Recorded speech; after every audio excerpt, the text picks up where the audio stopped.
Okay. మందార చెట్టు లేని ఇల్లు అంటే నాకు తెలిసి పల్లెటూళ్ళలో ఉండదనే చెప్పొచ్చు. ఆ మందార ఆకులు, ఆ మందార పువ్వులు అందరి జుట్టు పాలిట ఒక వరం అని చెప్పొచ్చు. చాలామంది మందార పువ్వులు, మందార ఆకులు ఏదో రసాలు తీసి పెడుతుంటే ఏదో పిచ్చి జనాలు ఏది పెడితే అది పూస్తే వస్తాయి అనుకునేవాడిని నేను కూడా. కానీ ఏంటి ఇంతంతమంది మందార మందార మందార ఎవరి నోటిన్నా మందార అంటున్నారని దాన్ని అసలు సైంటిఫిక్ స్టడీస్ ఏమైనా ఉన్నాయా, ఎవరైనా చేశారా అని వెరిఫై చేసాం. ఓకే.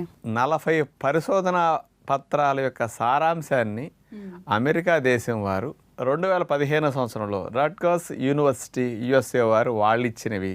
ఇంకొక స్పెషల్ది తెల్ల జుట్టు రాకుండా నలుపుగా ఎక్కువ రోజులు ఉండేటట్టు మందారాకులు చేస్తున్నాయని central leather research institute Chennai వారు 2003 సంవత్సరంలో పరిశోధన చేసి మందారాకుల మీద స్పెషల్గా ఇవ్వటం జరిగింది.